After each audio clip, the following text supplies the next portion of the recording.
Junior has two sisters, and when his brothers weren't available to work out, he recruited sisters. He had his sister Mary out. She said, "Okay, Mary, I want you to throw this football." She didn't know how to throw it. She threw it in the ground. He get mad, start yelling at her.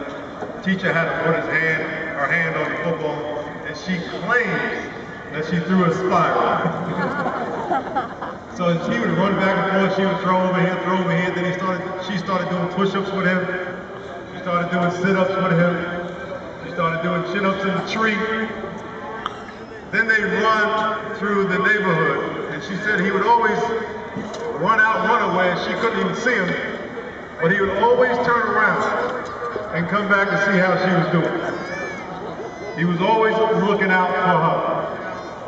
Another junior say, I'll take away. Somebody you need to go back and check on in your life.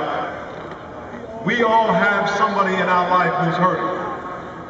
Take a minute, turn around, go see how they're doing. Our next speaker is a local Super Bowl champ hailing from Torrey Pines High School. Give a warm welcome to John Lynch.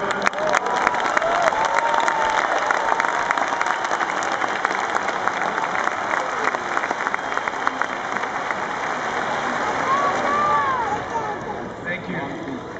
Hello, San Diego. Wonderful to be back here. You know, it's always great coming back to my hometown where I was born, where I was raised. And, you know, I used to be really welcomed here until one time I had a great idea of tackling LT and throwing his helmet across the field. And it's not been so warm ever since.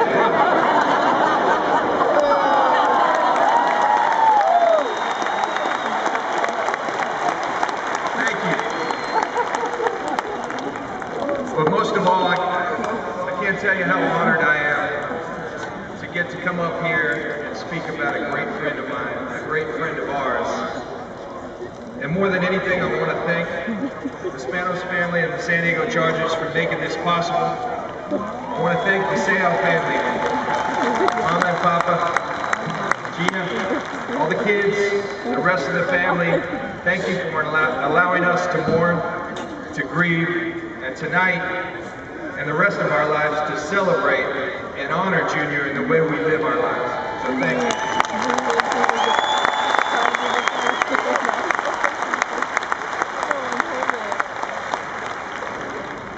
Now I know someone earlier said, I don't know if Junior's watching. I believe he's watching right now. I believe he's listening. And so I want everybody right now, we've all heard, anybody who knew Junior knew he used to love to say buddy. That was his deal. So on three, I want everyone to call up to Junior buddy. On three, all right? Here we go. 1, 2, 3. I love it. And I know he's smiling. Football has been taking a beating here of late. But I got to tell you, it's a wonderful sport. It's a wonderful game. And I think the thing I love most about football, that I do love about football, is this, that it brings people together. It brings people together from Oceanside, Chula Vista, Encinitas, and all over, because they love something, the San Diego Chargers, or because they hate the Raiders.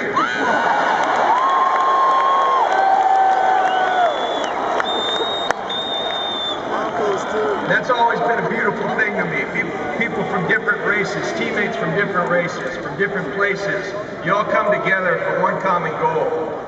I think no one represented this better than Junior Seau. I used to ask Junior, I said, Junior, how do you read so well? We used to work out together, and I'd say, how do you do it so well? How do you bring guys together so well? And he laughed at me one time, and he said, buddy, I got an advantage you'll never have. I'm brown. He said, you're going to have to work a little harder, because when I want to be black, I can be black. When I want to be white, I can be white. And that was true. And he did it well. You know, it's not too often in life that you get to grow up idolizing someone, having someone as a role model. Before I guy I idolized, because I lived down about 20 miles south and heard about this man-child, as Dan Fouts talked about, up at Oceanside High School.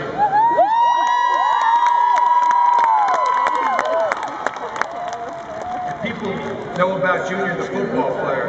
This was the greatest high school athlete I've ever seen. If you ever saw him play basketball, it was unbelievable. I heard today that he threw the shot put 59 feet, no technique, no nothing. He'd come out of the weight room lifting with the football team, and they'd say, Junior, it's time for the shot put. He'd go out 59 feet, second in the state. He was unbelievable. First time I ever met Junior Seau, I was a sophomore at Torrey Pines High School. And we played up at Oceanside. We were playing baseball. And I was a pitcher. I threw hard, and I started, it was the first game I was ever at where I had scouts in the stand, and they had their radar guns. And I'm standing there the first inning, and I'm looking at, instead of looking at the catcher's glove, I'm looking at the radar guns. And I said, get a hold of yourself, look at the glove. And I took one more look, and I saw the scouts, but more importantly, I saw Junior Seau there, the guy that I idolized, but had never had the opportunity to meet. All of a sudden, I started throwing 3 or 4 miles an hour harder. Broke 90 for the first time that day. Not because the scouts were there, because Junior Seau was there watching.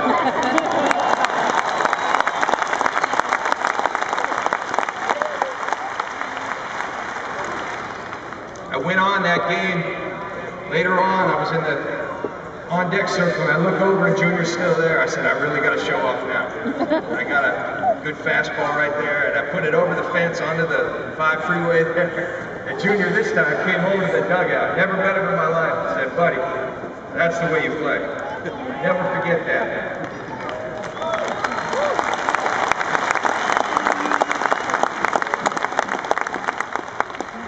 I think Miles today at the service earlier in the morning said something so poignant to me. It's something that's been on my heart. It's how do you honor someone that you lost too early? And it's not only by remembering what was great about Junior Seau, it's about living it. And it's something I'm going to do the rest of my life, is make people smile. Make people laugh. I think that was his greatest gift. He made people feel great about themselves.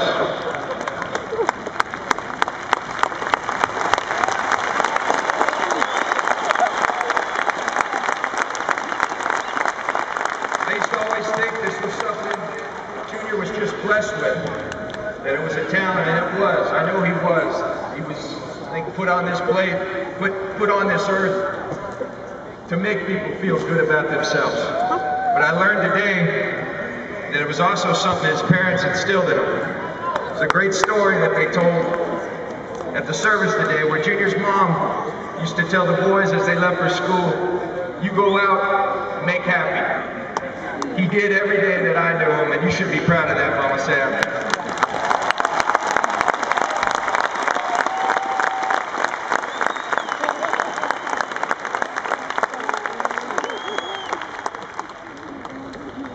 Now my faith, my trust, allows me to know, as I said, that Junior's up there in a better place right now. Did he go too soon? I think so. I think he had a lot left off, and that pains me, it saddens me. But again, it's how we honor him. And I challenge everybody to honor him in the way you live your life, every single day of your life, and never forget number 55.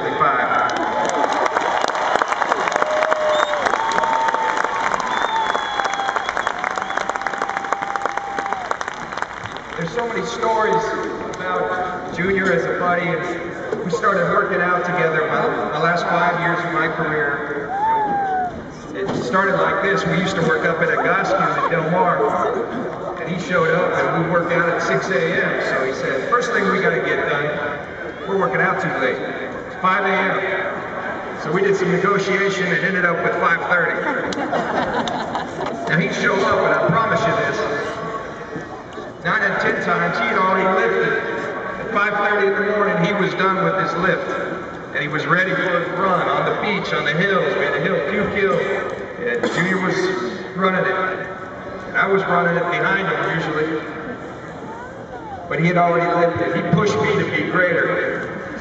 But one of my favorite stories about Junior is we used to always joke around that someday we wish we had the opportunity to play together. Maybe we could. And in 2008, I left the Denver Broncos and was going to retire.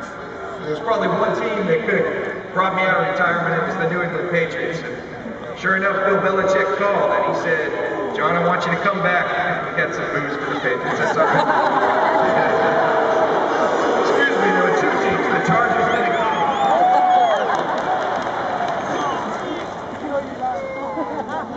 But I was talking to the Patriots, and I think they enlisted Junior to call and recruit me a little bit. He said, "Buddy, we're finally going to get the opportunity." I said, "Well, he wasn't there yet." And so he said, "But get out there, you'll love it. Belichick's great, Mr. Kraft's great, you'll love it." So I ended up going to the Patriots. But before that, Junior got on the phone and he said, "One thing, buddy, I thought I taught you a lot." And I said, "Yeah, what's that?" He said, "Why are you going now? Wait till November, go with me." And sure enough, he went in November. I ended up retiring. We never got a chance to play together.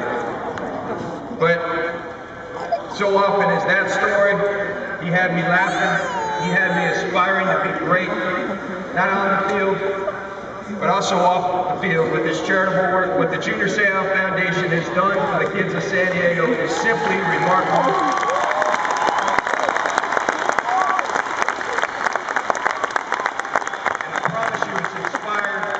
Players all over this league, what Junior started, what San Diego supported, has inspired myself and many others to do great things in their community. For that, I thank you, Junior. I love you, buddy. I miss you already, but I'll honor you the rest of my life. Thank you.